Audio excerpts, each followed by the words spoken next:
පිනතුනේ මේ නිවැරදිම ධර්මයේ ශ්‍රවණය කිරීමෙන් නිවැරදිව පින්කම් කරගන්න පින් රැස් වෙන ආකාරයෙන්ම පින්කම් කරගන්න අපිට පුළුවන්කම තියෙනවා. තවත් උදාහරණයක් අපි සිහිපත් කළොත් අපේ පේතවත්තු ප්‍රකරණයේ සඳහන් වෙනවා බද්දා සහ සුබද්දා කියලා කාන්තාවන් දෙදෙනෙක් පිළිබඳව. එකම ගෙදරක ජීවත් වෙන අය.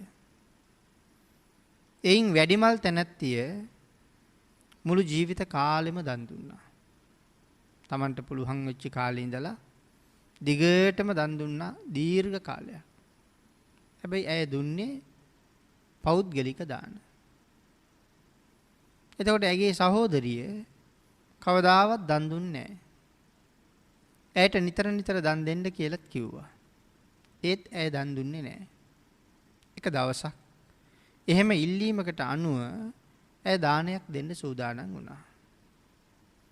ඇය දන් දෙන්න ලෑස්ති වෙනකොට මේ රේවත කියන මහරහතන් වහන්සේ ඇයට සඳහන් කළා සාංගික දානයක් දෙන්න කියලා. ඒ නිසා ඇය මුළු ජීවිත කාලෙටම දුන්නේ එක දානයයි. ඒක සාංගික දානයක්. එතකොට අක්කා මුළු ජීවිත කාලෙම දන් දුන්නා. හැබැයි ඔක්කොම පෞද්ගලික දාන. මේ දෙන්නම මැරිලා ගිහිල්ලා දිව්‍ය ලෝකේ ඉපදුනා. ජීවිත කාලෙම සාංගික එක දානයක් දුන්න කෙනා පස්වෙනි දිව්‍ය තලයේ ඉපදුනා. මුළු ජීවිත කාලෙම දන් දුන්නා. නමුත් පෞද්ගලික දාන වෙච්ච නිසා ඇය දෙවනි දිව්‍ය තලයේ ඉපදුනා. එක දවසක් පස්වෙනි දිව්‍ය තලයේ ඉන්න දිව්‍යාංගනාව දෙවනි දිව්‍ය තලයේ ඉන්න එදා මනුස්ස ලෝකේ තමන්ගේ සහෝදර දිව්‍යාංගනාවට කතා කරනවා. කතා කරුවට කොහෙන් කතා කරනවද කියලා පේන්නේ නැහැ. ඒ තරම් සියුම් ශරීරයක්. ඒ නිසා සඳහන් කරනවා මට ඔබ පේන්නේ නැහැ රළු කයක් මවා ගන්න කියලා. රළු කයක් මවහම මේ දෙවනි දිව්‍ය තලයේ ඉන්න දිව්‍යාංගනාවට හිතා ගන්නවත් බැරි තරම් ලස්සන රූපයක්. ඒ වෙලාවේ ඔබ කවුද කියලා අහපුවම සඳහන් කළායි මතක නැද්ද? අපි දෙන්නම එක ගෙදරනේ හිටියේ. ඉතින් මම පස්වෙනි දිව්‍ය තලයේ ඉපදුනා කියලා. අර මුළු ජීවිත කාලෙම දන් දුන්න තැනැත්තිය අහනවා මම මුළු ජීවිත කාලයක් දන් දුන්නා ඔබ එක දවසක් දන් දුන්නා. කොහොමද පස්වෙනි තලයට ගියේ කියලා. ඒ වෙලාවේ සඳහන් කළා මතක තියාගන්න මම දුන්නේ සාංගික දානයක්. ආන්ගේ ආනිසංසය ඔබ දුන්න පෞද්ගලික දාන ඔක්කොටම වඩා 100,000 ගුණයකින් ලක්ෂ ගුණයකින් උසස්. ඒ නිසයි මම මෙතෙන්ට ආවේ. එතකොට කවුද කිව්වේ සාංගික දානයක් දෙන්න කියලා? රේවත කියන මහරහතන් වහන්සේ. එහෙනම් නිර්මල පර්යාප්තිය, නිර්මල ධර්මය, සාංගික දානේ අපේ ශාසනයේ පෞද්ගලික දාන කීයක් තියෙනවද? 14ක්. සාංගික දාන 7ක්. එහෙනම් පෞද්ගලික දාන වලට වඩා සාංගික දානය අතිශයින්ම ආනිසංස සහිතයි. හැබැයි වරද්ද ගන්න එපා. භාග්‍යතුන් වහන්සේට දෙන පෞද්ගලික දානය සාංගික දානයට වඩා ගොඩක් උසස්. නමුත් සාමාන්‍යයෙන් මහා සංඝයා ආරමුණු කරගෙන දෙන දාන වලින් නැත්නම් අපි වෙනත් දෙන පෞද්ගලික දානත් එක්ක සාංගික දානයේ ඒ සියල්ලට වඩා උසස්. එහෙනම් රේවත මහරහතන් වහන්සේ අර තැනැත්තියට කීවේ සාංගික දානයක් දෙන්න කියලා. ඒ නිසාත් නිර්මල ධර්මයෙන් ඒ කරුණු දැනගත්ත නිසා ඇය උසස් දිව්‍ය තලයක ඉපදුනා. ඊළඟට පින්නතුනි මේ නිර්මල ධර්මයේ දානය කරාම බොහෝ දෙනාට විශාල යහපතක් උදා වෙනවා. සමහර වෙලාවට ධර්මයේ දේශනා කරන කෙනාට රහත් වෙන්න බැරි වුණාට බණ අහපු අයට රහත් වෙන්න පුළුවන්. දේශනා කරන කෙනා රහත් උන්නේ. නමුත් ඒ දේශකයන්න් වහන්සේගෙන් බණ අහපු අය රහත් වෙන්න පුළුවන්. වර්තමානයේ නම් සමහර අය අහනවනේ අපිට එහෙම කියාපු අය රහත් වෙලාද කියලා. කියාපු අය රහත් වුණාද කියලා. කියාපු අය කරනවද ඔය කියන දේවල් කියලා. මං හිතන්නේ ප්‍රඥාව මදිහින්ද ගොනු වෙන ප්‍රශ්න. දේශනා කරපු කෙනා හරියටම නිර්මල ධර්මයේ දේශනා කරලා තියෙනවා නම් අපිට ඒ කෙනා රහත් උනත් වැඩක් නැහැ. එයා ඒ දේවල් දරුවත් නැතත් වැඩක් නැහැ. නමුත් නිර්මල ධර්මය අපට හම්බ වෙලා තියෙනවානේ. ආන්ගේ නිර්මල ධර්ම රත්නයේ පිහිට කරගෙන අපට රහත් වෙන්න පුළුවන්. අපිට මිදෙන්න පුළුවන්. ඒ නිසා මේ දේශනා කරන අය ඒ තුල පිහිටලා ඉන්නවාද කියන කාරණාව අපිට වැඩක් නෑ. මහා සීව තෙරුන් වහන්සේ රහත් වෙලා හිටියේ නෑ. නමුත් උන්වහන්සේට ශිෂ්‍යයෝ කී දහහක් හිටියද රහත් වෙච්ච අය? රහතන් වහන්සේලා 30000ක් හිටියා. ශිෂ්‍යයෝ. නමුත් තාම ගුරුවරයා රහත් වෙලා තිබුණේ නැහැ. වටින්නේ නිර්මල පර්යාප්තිය. කොයි තරම් පිරිසකට යහපතක් කරනවද නිර්මල පර්යාප්තිය අහලා පිරිසක් නිවැරදි වෙනකොට. එහෙනම් ඒ නිවැරදි පිරිස අරමුණු කරගෙන පින්කම් කරලා දන් දීලා අපිට අපේ ජීවිතේ සුවපත් කරගන්න පුළුවන්. එහෙමනම් නිර්මල පර්යාප්තියෙන් කී දෙනෙක් යහපතෙහි පිහිටවනවද? කී දෙනෙක්ගේ සසර මං කෙටි කරනවද? කී දෙනෙක් සසරෙන් එතර කරනවද කියන කාරණාව ඉතා සුවිශේෂී කාරණාවක්. එහෙමනම් දෙකටම සිහිපත් කළා නිර්මල පර්යාප්තිය අසන්නෙම්වා කියලා ප්‍රාර්ථනා කරලා තියෙන්න ඕනේ. නිර්මල පර්යාප්තිය දරන්නෙම්වා. අපිට නිවැරදි ධර්මයේ අහන්න ලැබෙනවා. ඒ වුණාට අපිට දරන්න බෑ. මතක තියාගන්න බෑ. මතක හිටින්නේ නැහැ. ඒ නිසා ඇහුවට සමහර වෙලාවට ප්‍රයෝජනයක් ලැබෙන එකක් නෑ. හැබැයි එතෙන්ට එන්න අපි වෙනම පින්කම් කරලා තියෙන්නත් ඕනේ. හොඳට මතක හිටින්න, හොඳට ධාරණ ශක්තිය ඇති වෙන්න කළ යුතු විශේෂ පින්කම් තියෙනවා. ඒ පින්කම් සංසාරේ කරගන්න එක හරි වටිනවා. අපේ ශාසනයේ බහුශ්‍රූත ශ්‍රාවිකාවන් අතර ගිහි ශ්‍රාවිකාව කවුද කියලා දන්නව අපේ අය? කවුද මේ බහුශ්‍රූත ශ්‍රාවිකාවන් අතර ඉන්න ගිහි කෙනා? ගිහි බහුශ්‍රූත ශ්‍රාවිකාවන් අතර අග්‍රස්ථානය ලබන්නේ කුජුත්තරා. ධර්ම ශ්‍රවණය කරලා තමන් අහගත්ත ධර්මය එහෙම්මම ඇවිල්ලා දේශනා කරන්න පුළුවන්කම තිබුණා ඒ විදිහටම. මොකද්ද සංසාරේ කරපු පින මේ තරම් මතක හිටින්ද? පසේ බුදුරජාණන් වහන්සේලාට පාත්‍රා ආධාරක පූජා කරලා. එතකොට පාත්‍රා ආධාරක පූජා කිරීමේ පින මොකක්ද? හොඳට ධාරණ ශක්තිය ඇති වෙනවා. මතක ශක්තිය ඇති වෙනවා. පාත්‍රයේ දරාගෙන ඉන්නනේ ආධාරකයේ පූජා කරන්නේ. අපි සාමාන්‍යයෙන් පූජා කරනකොට පාත්‍රා පූජා කරනකොට ආධාරක පූජා කරන්නේ නැහැ. එහෙනම් පින්කමේ කොටසක් අඩු වෙලා. සාමාන්‍ය කොටසක් නෙමෙයි විශේෂ කොටසක් අඩු වෙලා. ඒ හින්දා මේ පාත්‍රා ආධාරක පූජා කරන එකේ කුසලයේ තමයි හොඳට ධර්මයේ දරන්න පුළුවන්. හැම දෙයක්ම මතක තියාගන්න පුළුවන්. සඳහන් කරන කුජුත්තරා මොනවද පූජා කරලා තියෙන්නේ? පසේ බුදුරජාණන් වහන්සේලාට දානේ පූජා කරලා ඒ වුණාට පාත්‍රය රත් වෙලා.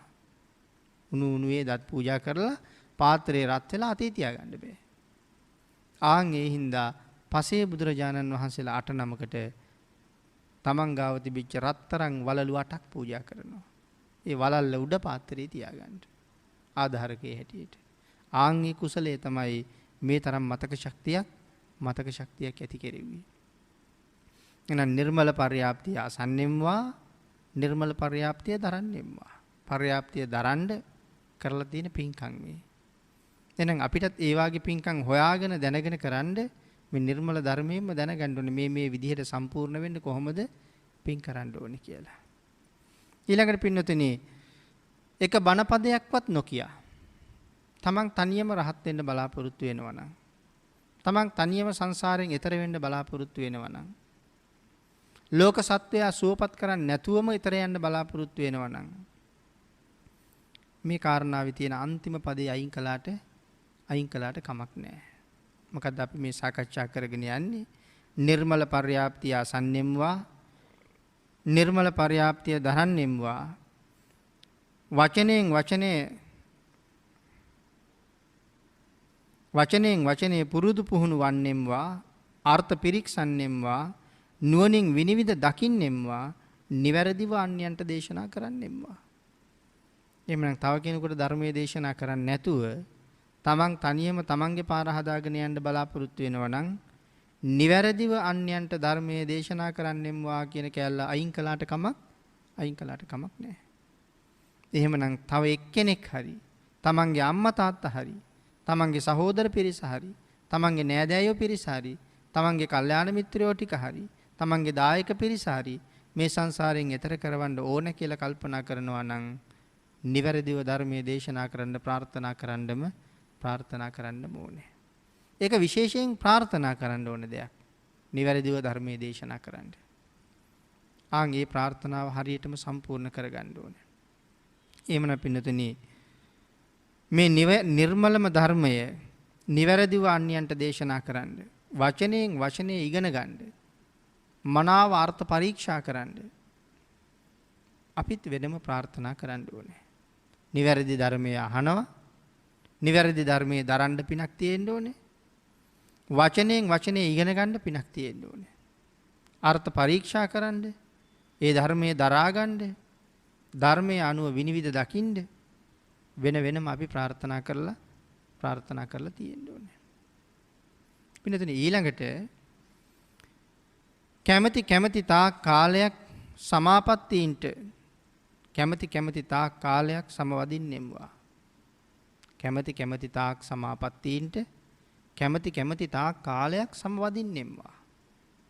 ප්‍රාර්ථනා කරලා තියෙන්න ඕනේ. කරදරයක් නැතුව, බාධාවක් නැතුව, පීඩාවක් නැතුව, උවදුරක් නැතුව කැමැති තාක් කාලයක් සමාපත්තීන්ට සමවදින්න අපි වෙනම සංසාරේ ප්‍රාර්ථනාවක් කරලා තියෙන්න ඕනේ. එහෙම නැත්නම් හරියට කරදර පීඩා බාධක එළඹෙනවා. එhmenan මේ කොහොම සමවදින්නද මේ කැමැති තාක් කාලයක් කැමැති තාක් ආකාරයෙන් මේ සමාපත්තීන්ට සමවදින්න කොහොමද? මජ්ක්‍ධිම නිකායේ තියෙනවා මහා ගෝසිංග කියලා සූත්‍රයක්.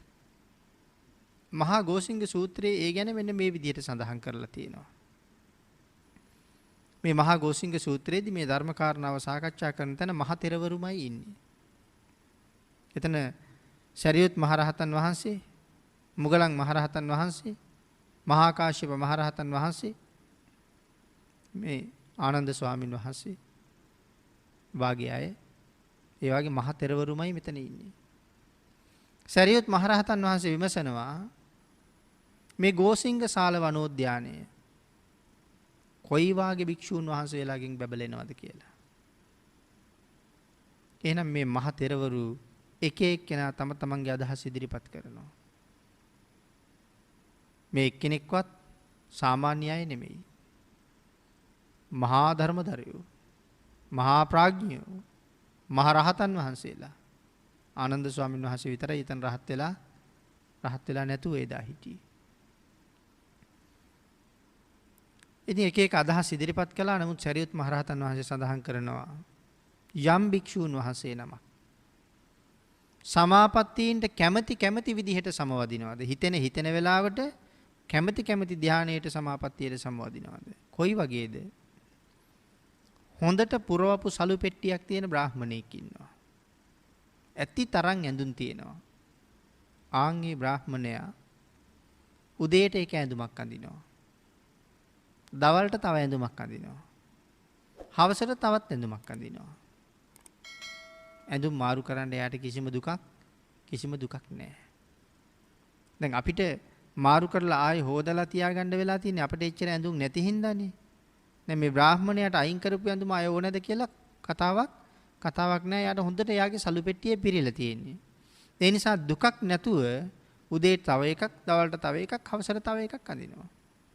නිදුකින්ම ඒ වාගේ සලු ඔහු අඳිනවා වගේ නිදුකින්ම මේ භාවනාවන්ට නැත්නම් මේ සමාපත්තීන්ට සමවදින්න පුළුවන් නම් යම් භික්ෂූන් වහන්සේ නමකට හිතිච්ච ගමන් තමන් හිතන සමාපත්තියට සමවදින්න පුළුවන් නම් ආන් එහෙම භික්ෂූන් වහන්සේලාගෙන් මේ ගෝසිංග ශාල වනාන්තරයේ බබලෙනවා කියලා සරියුත් මහරහතන් වහන්සේ සඳහන් කරනවා. එහෙම භික්ෂූන්ගෙන් බබලෙනවා. එහෙනම් කැමැති තාක් සමාපත්තීන්ට කැමැති තාක් කාලයක් සමවදින්නෙම්වා කියන ප්‍රාර්ථනාව අපි පින්නතුනි පින්කම් කර ප්‍රාර්ථනා කරලා තියෙන්න ඕනේ. එතකොට තමයි සංසාරේ අපිට ඒ තැන් වලට ළඟා වෙන්න පුළුවන්කම තියෙන්නේ. එතකොට පින්නතුනි මේ ලෝකේ තියෙන දේවල් නිදුකින්ම ලබන්න අපිට වෙනම පින් තියෙන්න ඕනේ. දුකක් නැතුව ලෝකේ තියෙන දේවල් ලබන්න පින් කරලා තියෙන්න ඕනේ. එහෙනම් ප්‍රාර්ථනා කරන්නත් ඕනේ නිදුකින් ලබන්නෙම්වා. ඊළඟට ලැබෙන දේවල් පරිහරණය කරන්න ඊට වඩා පිනක් තියෙන්න ඕනේ. ලැබෙනවා. තියෙනවා ගොඩ ගැහිලා. පරිහරණය කරන්නේ. හම්බ වෙන්න පින් තියෙනවා. පරිහරණය කරන්න පින් තියෙන්නේ. එහෙනම් ලැබෙන්න පින් තියෙනවා වගේම ඒවා පරිහරණය කරන්නත් වෙනම අපි ප්‍රාර්ථනා කරලා තියෙන්න ඕනේ. ලැබෙන දේවල් අත්හරින්න ඊටත් වඩා පිනක් තියෙන්න ඕනේ. සමහර කට්ටියට ලැබෙනවා පරිහරණය කරන්නෙත් නැහැ දෙන්නෙත් නැහැ. සමහර කට්ටිය පරිහරණය කරනවා හැබැයි දෙන්න ගියාම හරි අමාරුයි. එහෙනම් ලබන්නත් පරිහරණය කරන්නත් ඒ දේවල් තව කෙනෙකුට දෙන්නත් ඊට වඩා පින් තියෙන්න ඕනේ. ඒක ඒ නිසාම ප්‍රාර්ථනා කරලා තියෙන්න ඕනේ. කැමැති ශිල්පයක් ශාස්ත්‍රයක් වඩන්න එයින් ප්‍රයෝජන ගන්න කැමැති දෙයක් කරන්න Tamanට පුළුවන්කම තියෙනකම්ම ඒ කාරණාව දියුණු කරගන්න අපි විශේෂයෙන් ප්‍රාර්ථනා කරලා තියෙන්න ඕනේ. බාහු සච්ඡංච සිප්පංච කියන ධර්මතාවයේ Taman තුල තියෙනවද කියන කාරණාව හරියට පරීක්ෂා කරගන්න ඕනේ. බොහෝ ශිල්ප ශාස්ත්‍ර ඉගෙනගෙන තියෙනවා. මොකද්ද මේ බොහෝ ශිල්ප ශාස්ත්‍ර ඉගෙනගෙන තියෙනවා කියලා කියහම අපි සමහරට වෛද්‍යවරයෙක් වෙන්න ඉගෙන ගත්තා. හැබැයි එතකොට යා වෛද්‍ය වෘත්තිය විතරයි දන්නේ. ගයක් හදාගන්න වෙච්චාම වෙන කාගෙන් හරි සැලැස්මක් ඉල්ල ගන්න වෙනවා. තව කාගෙන් හරි ඒකට කොච්චර වියදම් වෙනවද කියලා කාරණා ටික හදාගන්න වෙනවා. ඒකට වෙනම හදලා දෙන්න තව පිරිසක් වෙනම හොයාගන්න වෙනවා. එතකොට බාහු සච්ඡංච කියන එක බොහෝ ශිල්ප ඉගෙන ගත්ත කියන කාරණාවේ නැහැ. එතකොට ගේ හදනකොට ඒ සැලැස්ම ක්‍රියාත්මක කරනකොට කොතනද ගේ හදන්නේ? ඒ ගේ හදන තැන පස්සේ කාලේ වෙනත් කරදර එන්න පුළුවන්ද? වෙනත් බාධා එන්න පුළුවන්ද? දැන් එතන හොඳට තිබුණට බොහෝ වැහි කාලවල වල එතෙන්ට වතුර පිරෙන තැනක්ද? මෙතන නිතරම සත්තු ගැවසෙන තැනක්ද? නිරන්තරයෙන් වනසත්තු එහාට මෙහාට යන තැනක්ද? ඒ කාරණා හරියට සැලසුම් කළේ නැත්නම් සමහරලාට වනසතුන්ගෙන් කරදර වෙන්න පුළුවන්. වතුර පිරෙන්න පටන් ගත්තාම වෙනත් වියදමක් කරලා ආයේ තැන් පුරවන්න සිද්ධ වෙන්න පුළුවන්. එහෙනම් මේ හැම දෙයක්ම සැලසුම් කරලා ප්‍රඥාවෙන් තීරණය කරලා මේ කරුණ වලට එළඹෙන්න හොඳ ප්‍රඥාවක් තියෙන්න ඕන. ඒ නිසා බාහු සච්ඡංච සිප්පංච බොහෝ ශිල්ප ශාස්ත්‍ර හොඳට ඉගෙනගෙන තියෙන්න ඕනේ. එහෙම ඉගෙන ගන්නත්, එහෙම වැටහෙන්නත්, එහෙම ඥානයක් පහළ වෙන්නත් වෙනම සංසාරේ ප්‍රාර්ථනා කරලා තියෙන්නත් ඕනේ. ඊළඟට පින්නතුනි මේ ප්‍රාර්ථනාවක් නිවැරදිව කරලා තියෙන කාරණාව තමයි ඒකට බොහොම වටින්නේ. ඊළඟට මේ සියල්ලම අපිට ඉබේ ලැබෙයි කියලා කවදාවත් හිතන්න බෑ. ඉබේ ලැබෙන්නේ නැත්නම් ප්‍රාර්ථනා කරලම තමයි මේ දේවල් ලබන්න ඕනේ. ඒ නිසා සම්මා සම්බුදුරජාණන් වහන්සේත් නිවනට අමතරව බොහෝ දේවල් ප්‍රාර්ථනා කළා. අපේ බුදුරජාණන් වහන්සේ නිවනට අමතරව තව ගොඩක් දේවල් ප්‍රාර්ථනා කළා. බෝධිසත්ව කාලේ. මහරහතන් වහන්සේලා නිවනට අමතරව තව බොහෝ දේවල් ප්‍රාර්ථනා කළා. 80 මහා ශ්‍රාවකයන් වහන්සේලා නිවනට අමතරව බොහෝ දේවල් ප්‍රාර්ථනා කළා. එහෙනම් මේ ප්‍රාර්ථනාව කියන එක කොච්චර වටිනවද? මොනවද 80 මහා ශ්‍රාවකයන් වහන්සේලා නිවනට අමතරව ප්‍රාර්ථනා කරපුවා? ඇයි 80 මහා ශ්‍රාවක කියලා කියන්නේ? මොකක් හරි කාරණාවකින් අග්‍රස්ථානයේ. එහෙම ශ්‍රාවකයෝ බුද්ධ ශාසනයේ කී දෙනෙක් හිටියද එතකොට? 80ක් හිටියා. විශේෂ රහතන් වහන්සේලා 80ක්. ඒ නිසානේ 80 මහා ශ්‍රාවක කියලා කිව්වේ. එහෙනම් ඒ අතර කොයි දේවල් ප්‍රාර්ථනා කරපු අය හිටියද? සමහර අය ප්‍රාර්ථනා කරලා තිබුණා තමන්ගේ නිවනට අමතරව. සමහර අය 2-3 ප්‍රාර්ථනා කරලා තිබුණා. එhmenan අනුරුද්ධ මහරහතන් වහන්සේගේ ප්‍රාර්ථනාව දිවස්ලාභීන් අතර අග්‍රස්ථානය ලබන්න. නිවනට අමතරව දිවස්ලාභීන් අතර අගතනතුර ලබන්න උන්වහන්සේ ප්‍රාර්ථනා කළා. මහා කාශ්‍යප මහරහතන් වහන්සේ දුතාංගධාරීන් වහන්සේලා අතර අග්‍රස්ථානය ලබන්න ප්‍රාර්ථනා කළා. තවත් 80 මහා ශ්‍රාවකයන් වහන්සේ නමක් මේ ඊටාම සිත් ගන්නාසුළු ස්වභාවයෙන් ධර්ම දේශනා කරන්න පුළුවන් ශ්‍රාවකයන් අතර අග්‍රස්ථානය ලබන්න ප්‍රාර්ථනා කරලා තිබුණා. මේ ආදි වශයෙන් මේ ශ්‍රාවකයන් වහන්සේලා 80 දෙනාම නිවනට අමතරව තවත් සුවිශේෂී කාරණා එකක් හෝ කීපයක් ප්‍රාර්ථනා කරලා තියෙනවා. සීවලී මහරහතන් වහන්සේ ප්‍රත්‍යලාභීන් අතර අගතන තුන ප්‍රාර්ථනා කළා. සිව්පසය ලබන්නන් අතර. මේ ආදි වශයෙන් බොහෝ දේවල් ප්‍රාර්ථනා කළා. භාග්‍යතුන් වහන්සේත් නිවනට අමතරව බොහෝ දේවල් ප්‍රාර්ථනා කළා. ඒ කොයි කාලෙද? වෙස්සන්තරාත්ම භාවයේ.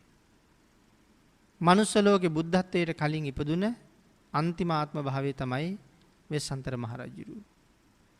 වෙස්සන්තර මහරජුරු ප්‍රාර්ථනා 8ක් කළා.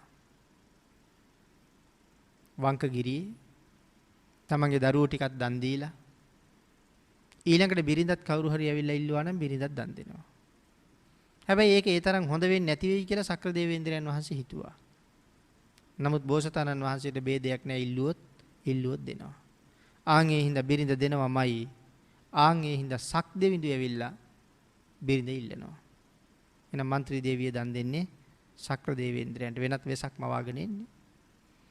Taman බිරිඳ Tamanට දන් දුන්නාට පස්සේ නැවත മന്ത്രി දේවිය වෙසන්තර රජුරවන්ටම පවරනවා. දැන් එතකොට කාටවත් ආයෙ മന്ത്രി දේවිය දන් දෙන්න බෑ. මොකද දැන් දන් දීලා තියෙන්නේ. ආයෙ තව කෙනෙකුට දෙන්න බෑ. දුන්න වස්තුව අරන් දෙන්න සිරිතක් නෑනේ. ඒ හින්දා ආයෙ රජුරවන්ටම පවරුවා. පවර්ලා සඳහන් කළා මහරජ යමක් ඉල්ලන්න ඕන නම් ඉල්ලන්න කියලා. වර 8ක් ඉල්ලන්න අවසර දුන්නා. ආංගින්සා වෙස්සන්තර මහරජු වර 8ක් ඉල්ලුවා. මොනවද ඉල්ලපු වර 8? එක මේ එතකොට ප්‍රාර්ථනා කිරීම. පළවෙනි එක තමයි මම ආපහු මගේ රාජ්‍යයට ගියහම මගේ තාත්තා හිත් සතුටින් මාව පිළි අරගෙන මට නැවත රජකම දානය කරන්න ඕනේ. ඒක පළවෙනි ප්‍රාර්ථනාව. ඉල්ලපු වරය. දෙවෙනි එක දඬුවමට ලක් වූවන් රාජ්‍යයේ ඉන්නවා රාජ උදහසට ලක් වෙලා දඬුවම් කරපු අය.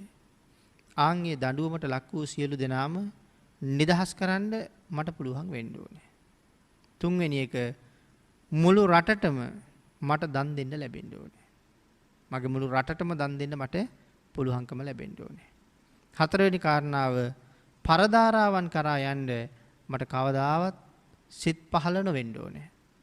වෙස්සන්තර රජුරවන්ට භාර්යාවෝ 16000ක් ඉන්නවා. ප්‍රාර්ථනාවක් කරනවා පරදාරාවන් කරා යන්න මට හිත් පහළ වෙන්න එපා කියලා. මොකද කොයිතරම් භාර්යාවන් හිටියත් සමහර රජවරු පරාඹුවන් හොයාගෙන ගියා. අන්‍ය කාන්තාවෝ තමන් සතු කරගන්න මිනිස් ඝාතන පවා සිද්ධ කරන්න කටයුතු කරපු අවස්ථා පිළිබඳව සඳහන් වෙනවා. ඒ නිසා ප්‍රාර්ථනා කරනවා කවදාවත් පරාඹුවන් කරා යන්න මට හිතෙන්න එපා කියලා. පස්වෙනි කාරණාව ධර්මයෙන් පෘථුවිය දිනන පුතුන් මට ඉපදේවා. ධර්මයෙන් පෘථුවිය දිනන පුතු මට ඉපදෙන්න ඕනේ.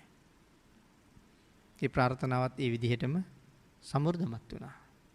රාහුල කුමාරයා කියලා කියන්නේ සක්විති රජෙක්. සක්විති රජුරෝ ධර්මයෙන්ම තමයි දිනන්නේ. ඒ විතරක්ද?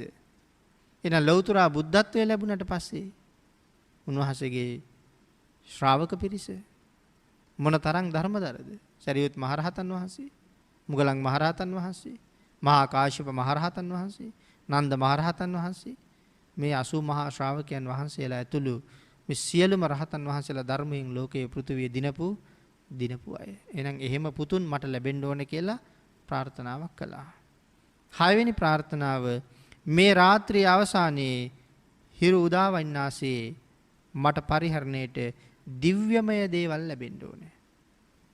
රාත්‍රියේ ගෙවෙනකොටම සූර්යයා නැගෙනවා.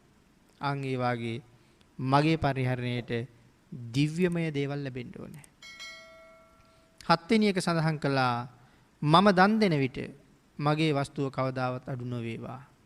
මොනතරම් දන් දුන්නත් නෑ කියන වචනයක් බෑ කියන වචනයක් අහන්න නොවේවා. ගබඩා කවදාවත් හිස් වෙන්නේ නැති වෙන්න ඕනේ. 8 වෙනි ප්‍රාර්ථනාව මෙයින් පසු ස්වර්ගගාමී වෙලා මේ වෙස්සන්තර ආත්මයෙන් පස්සේ මම ස්වර්ගයේ ඉපදිලා ඒ අවසන මට බුද්ධත්වයේම ලැබෙන්න ඕනේ. ස්වර්ග සම්පත්තියෙන් පස්සේ මට බුද්ධත්වයේ ලැබෙන්න ඕනේ. ඒ සම්මා සම්බුද්ධත්වයේ වෙනුවෙන් මට කිසි කෙනෙකුගෙන් බාධාවක් එළෙන්නේ නැති වෙන්න ඕන කියලා ප්‍රාර්ථනා කළා. එහෙමනම් බෝසතාණන් වහන්සේ එහෙම ප්‍රාර්ථනා කළා. ඒ ප්‍රාර්ථනාවන් භාග්‍යතුන් වහන්සේට ඒ විදිහටම තිබුණා. එහෙනම් බුදුරජාණන් වහන්සේත් නිවනට අමතරව තව බොහෝ දේවල් ප්‍රාර්ථනා කළා. 80 මහා ශ්‍රාවකයන් වහන්සේලාත් නිවනට අමතරව බොහෝ දේවල් ප්‍රාර්ථනා කළා. අග්‍ර ශ්‍රාවකයන් වහන්සේලාත් ඒ වගේම අනිත් තවත් මහා ශ්‍රාවකයොත් මේ නිවනට අමතරව තවත් දේවල් ප්‍රාර්ථනා කරලා තිබුණා. එහෙනම් ඒ දේවල් නිකම්ම ලැබුණා නෙමෙයි. ඒ දේවල් ප්‍රාර්ථනා කරලා තිබිච්ච හින්දාම තමයි අපිට මේ විදිහට ලැබුණේ. ඊළඟට පින්නතින් මේ සඳහන් කරනවා මේ විශේෂ පුද්ගලයෝ හැම දිනෙකම නිවනට අමතරව බොහෝ දේවල් ප්‍රාර්ථනා කළා. නිවන් දකින්න ක්‍රමය වෙනම ප්‍රාර්ථනා කරලා තියෙනවා කියලා. අන්න ඒ ආදර්ශයට ඒ කාරණාව නිරන්තරයෙන් අපිත් අපේ ජීවිතයට ආදර්ශයට අරගෙන තම තමන් කැමති දේවල් එකතු කරගෙන ප්‍රාර්ථනා කරන්න ඕනේ. නිවන් දක්නා ජාති දක්වා අපේ ජීවිත ගමන කොයි විදිහට සකස් වෙන්න ඕනද? ඒ ජීවිත ගමන කොහොම සකස් වෙනවටද මම කැමතියි. ආන් ඒ කැමති ආකාරයේ එකතු කරගෙන සැලසුම් කරගෙන අපි පින්කම් කරලා ඒ ටික හරියටම ප්‍රාර්ථනා කරන්න ඕනේ. ආන් එහෙම ප්‍රාර්ථනා කරාම ඒක සංසාරේ අපිට විපාක දෙනවා. ආන් ඒ නිසා ප්‍රාර්ථනාවක් ජීවිතේ කොයි තරම් වටිනවද කියන කාරණාව අපිට වැටහෙන්නේ ඒ නිසා. ඒ ප්‍රාර්ථනාව හරියට වෙලා තිබුණාම. එhmenan මේ සසරින් එතර ගියපු උත්තමයන් වහන්සේලා සියලු දෙනාම ශ්‍රේෂ්ඨ ප්‍රාර්ථනා කරලා තිබිච්ච බව පේනවා. ප්‍රාර්ථනාව අඩුපාඩු විදිහට සිද්ධ වුණාම යම් යම් දේවල් අඩුවට විපාක දුන්න හැටිත් මේ ප්‍රාර්ථනා දේශනා මාලාවේ අපි මුලින් සාකච්ඡා කරලා තියෙනවා. හරියටම ප්‍රාර්ථනා කිරීමත් අඩුපාඩු ඇති වෙච්චාම ඒක වෙනම විපාක දෙන හැටිත් සාකච්ඡා කළා. එහෙනම් කරුණු එකතු කරගෙන අඩු නොවෙන්නම අපි පින්කම් කරලා ප්‍රාර්ථනා කරන්න ඕන. ඒක හරි වටිනවා. ඊළඟට සඳහන් කරනවා පින්නතෙනි නිකම්ම ප්‍රාර්ථනාව විතරක් කළා කියලා කවදාවත් හැබැයි ඒක විපාක දෙන්නේ නැහැ. එහෙමනම් කරුණු එකතු කරගෙන තවත් කාරණා 5ක් යටතේ ප්‍රාර්ථනා කරන්න ඕනේ. මොකක්ද ඒ කාරණා 5? ඒක අපි මුලිනුත් සාකච්ඡා කළා පංච ධර්මය කියලා. හොඳට මතක තියාගන්න හැම ප්‍රාර්ථනාවක්ම මුදුන්පත් වෙන්නේ පංච ධර්ම මත ඉඳගෙන ප්‍රාර්ථනා කරාම. එතකොට මේ ප්‍රාර්ථනා කරලා හොඳට විපාක දීපු හැම කෙනෙක්ම ප්‍රාර්ථනා කරලා තියෙන්නේ ඒ පංච ධර්මයේ මත ඉඳගෙන. එහෙමනම් පංච ධර්මයේ පළවෙනි එක ශ්‍රද්ධාව, සීලය, ශ්‍රුතය, ත්‍යාගය, ප්‍රඥාව. ශ්‍රද්ධා, සීල, ශ්‍රුත, ත්‍යාග, ප්‍රඥා. මේක තමයි පංච ධර්මය කියලා කියන්නේ. යමක් කරලා කරනවා නම් ප්‍රාර්ථනාවක් ඒක මුදුන්පත් වෙන්නේ මෙන්න මේ කාරණා 5 මත ඉඳගෙන ප්‍රාර්ථනා කෙරුවොත් ඒ නැතුව කරන ප්‍රාර්ථනා විපාක දෙනවද නැද්ද කියන එක අනියතයි. නමුත් පංච ධර්මයේ මත ඉඳලා කරන ප්‍රාර්ථනා අනිවාර්යයෙන්ම විපාක දෙනවා. ඒ බව නියතමයි. ආන් ඒ මත පිහිටලා ප්‍රාර්ථනාව කරන්න කියලා සඳහන් කරනවා. මේ ජීවිතය තුළ විපාක දීම අනියතයි. හැබැයි මරුණ තැන ඉඳලා ඉදිරියට විපාක දෙනවා නිවන් දකින්න තුරු ඒක සහතිකයි. මේ ජීවිතය තුළ අනියතයි. එතන ඉඳලා මැරිච්ච තැන ඉඳලා නිවන් දක්නා ජාති දක්වාම විපාක දීම සහතිකයි කියලාම සඳහන් කරනවා. ආන් ඒ නිසා ප්‍රාර්ථනාවක් කොයිතරම් වටිනවද?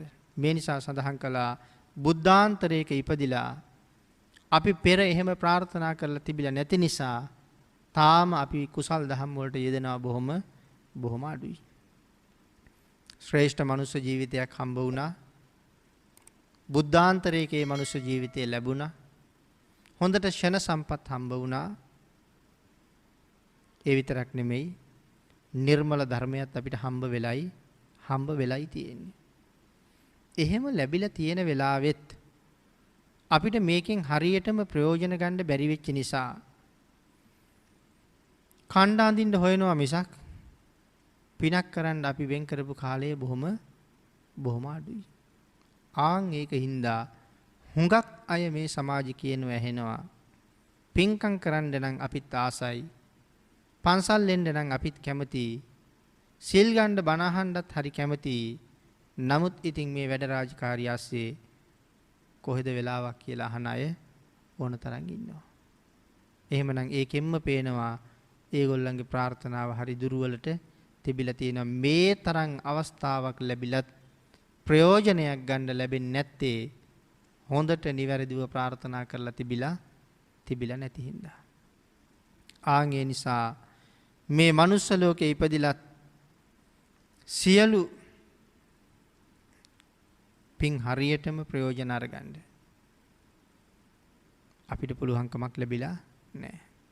බොහොම පින් කරලා කුසලයෙන් ජීවිතේ පෝෂණය කරගන්න ලැබිලා නැහැ. ආන් ඒ නිසා පිනුත් නැතුව මැරිලා සතර අපායෙම ගිහිල්ලා ඉපදෙනවා. මනුස්ස ලෝකෙක ඉපදෙන්නත් ලැබුණා. මනුස්ස ලෝකෙක ඉපදුනා කියලා කියන්නේ රැස් කරනවා නම් මුළු සසරම දිනන්න පින් රැස් කරන්න පුළුවන් තැනක්. එතකොට එහෙම තැනක්නේ ඔබට අපිට හම්බ වෙලා තියෙන්නේ. මිත්‍යා දෘෂ්ටික කාලයක ඉපදුනත් නෙමෙයි, අබුද්ධෝත්පාදයක ඉපදුනත් නෙමෙයි. මේ මනුස්ස ජීවිතේ අරන් ඉපදුනේ බුද්ධෝත්පාද කාලයකමයි.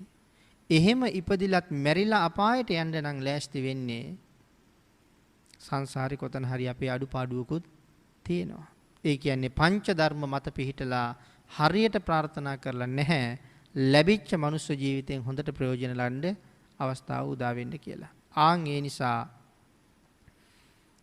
බොහෝ දෙනා සසර අතරමං වෙන බව පේන්න තියෙනවා. වෙනතුනි තනියමම නිවනට යන එකත් හොඳ නෑ කියලා සඳහන් කරනවා. තනියම නිවන් දකින්න එකත් හොඳ නෑ. වීරිය තියෙනවා නම් තවත් එක්කෙනෙක් හරි දෙන්නෙක් හරි තව පිරිසක් හරි අරගෙන යන එකම තමයි වටින්නේ. එහෙම අරගෙන යන්න ගියහම අපේ සසර ටිකක් පරක්කු වෙන්න පුළුවන්. තව කෙනෙක් අඬ ගහගෙන යනකොට පරක්කු වෙනවා. ඒක ගමනක් යනකොටත් එහෙමනේ. දෙන්නෙක් එකතු වෙලා ගමනක් යනකොට අනික් එක්කෙනා එනකම් බලාගෙන ඉන්න වෙනවා. පිරිසක් අතරින් ඒ ගමන යනකොට හැම වෙලාවෙම පිටිපස්සේ හැරි බලන් වෙනවා අනිත් එක්කෙනා එනවද කියලා. කොහෙ බැරි වුණාද කොහෙ ගියාද කියලා බලන් වෙනවා. සමහරලාට මම තැනක ඔහු තැනක මට ඔහු වෙනකන් සෑහෙන්න රස්තියාදු වෙනවා. එහෙනම් එක්කෙනෙක් හෝ පිරිසක් අඬ ගහගෙන යනකොට අපේ ගමන ටිකක් පරක්කුයි තමයි. නමුත් ගමන පරක් වුණාට කමක් නැහැ. තවත් කීප දෙනෙක් හරි මේ සංසාරයෙන් එතර ගරගන්න පුළුවන්කම තියෙනවා නම් ඒක තමයි වටිනාකම. යම් කෙනෙක් කියනවා නම් එහෙම සංසාරේ පරක්කු වෙන්න හොඳ නැහැ. එහෙම දිගින් දිගට ප්‍රාර්ථනා කරන්න හොඳ නැහැ. ලැබිච්ච අවස්ථාවෙන් මෙතර වෙන්න ඕනේ කියලා යම් කෙනෙක් කියනවා නම් ඒක වටින්නේ නැහැ. පිහිට වෙන්න පුළුවන් නම් පිහිට වෙන්න ඕනේ. ඒ කාරණාව පින්නතුනි මේ ගෝඨාභය යෝධයාගේ සහ තේරපුත්තාභය යෝධයාගේ කතාවිනුත් මනාව පැහැදිලි කරනවා. තේරපුත්තාභය ස්වාමින් වහන්සේ නම ගෝඨාභය යෝධයා ගිහිල්ලා කියනවා යුද්ධයට යන් කියලා. නමුත් තේරපුත්තාභය යෝධයා කියනවා බෑ. මම සිවුරු පොරවාගත්තේ සිවුරු අරින්න නෙමෙයි. මටත් යුද්ධයක් තියෙනවා. මං එන්නේ නැහැ කියලා. හැබැයි ගෝඨාභය අහනවා ඔබ වහන්සේ තනියම නිවන් දැක්කහම අනිත් අයට උපකාර කරන්නේ කවුද කියලා. එහෙමනම් යම් කෙනෙකුට පිහිට වෙන්නම පුළුවන් නම් සම්බුද්ධ ශාසනය රැකලා තියලා නිවන් දකින්න පුළුවන් නම් වටිනවා කියන එකයි එතන කිව්වේ. මොකද ශාසනය විනාශ වෙමින් තියෙන්නේ. විනාශ වෙන ශාසනය එක්තෙන් කරන්නයි රජතුමා සූදානම් වෙන්නේ. ඒකට එන්න ඔබ වහන්සේලාට ඒ තරම් ශක්තිය තියෙනවා. ආන් ඒ ශක්තිය සම්බුද්ධ ශාසනය රකින්න දෙන්න. සම්බුද්ධ ශාසනය රැකලා තිබ්බා කියලා කියන්නේ තව බොහෝ දෙනාගේ නිවන් දොර ඇරිය කියන එකයි. ශාසනය රැකලා තියලා ඔබ වහන්සේගේ ගමන යන්න. තනියම යන්න එපා කියලා සඳහන් කරන්නේ ඒ නිසා. එහෙමනම් පින්නතුනි මේ ආත්මාර්ථය තියෙන රහතන් වහන්සේටත් දොස් කියන ක්‍රමයක් මේ ශාසනයේ තියෙනවා. අනුන්ට උපකාර කළේ නැත්නම් රහතන් වහන්සේටත් දොස් කියලා තියෙනවා මේ ශාසනයේ. එහෙනම් පුළුවන් තරම් අනුන්ට උපකාර කරලා ඒ අයත් සසරින් මුදවන්නම අපි උත්සාහ කරන්න ඕනේ.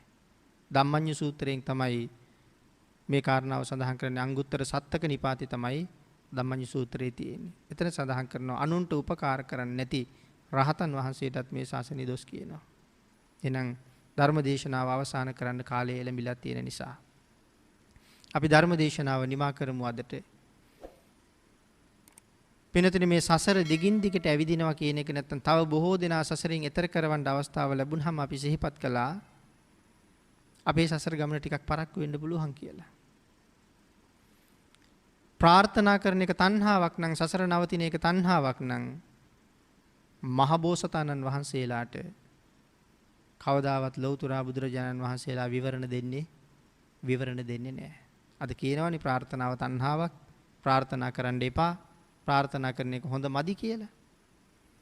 එහෙමනම් දීපංකර පාදමූලයේ අපේ භාග්‍යතුන් වහන්සේ ලෞතර බුද්ධත්වයේ ප්‍රාර්ථනා කරනකොට බණපද දෙකක් අහලා නිවන් දකින්න පුළුවන්කම තිබුණානේ. එහෙනම් දීපංකර භාග්‍යතුන් වහන්සේ දේශනා කරන්න එපැයි. බණපද දෙකකින් නිවනට යන්න තියෙනකොට මොකද්ද ඔය කරගන්න හදන වැඩේ කියලා. බුදු වෙන්න එපා මෙතන නිවන් දකින්න කියන්න එපැයි.